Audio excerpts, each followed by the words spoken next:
The shadow behind the pulpit. Pastor James had always been a respected figure in the community. His charismatic sermons and compassionate guidance had earned him a loyal following at the local church. But behind closed doors, he led a life of deceit and sin. For years, James had been having multiple affairs with women from his congregation. He used his power and influence to manipulate them, making them believe that their relationships were sanctified by God. He convinced them that they were special, that they were chosen by him to fulfill a higher purpose.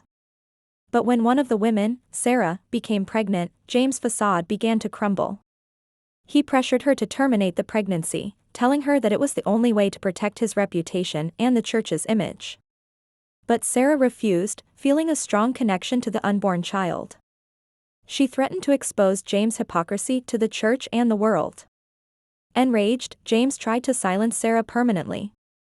One fateful night, he attacked her in a deserted alley, but she managed to escape and call for help. The police arrived just in time, arresting James and saving Sarah's life. As the truth came to light, the church was shocked and heartbroken. James' reputation was shattered, and he faced criminal charges for his crimes. The congregation struggled to reconcile the man they thought they knew with the monster he had become. Sarah, though traumatized, found solace in her faith and the support of her community.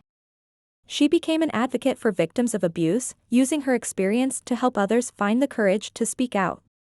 The experience sparked a movement within the church to address the darker side of religious leadership. The congregation demanded greater transparency and accountability from their leaders, and a new era of openness and honesty began. James, on the other hand, was left to face the consequences of his actions.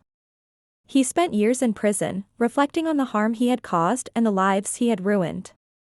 He eventually found redemption, but the scars of his past would haunt him forever.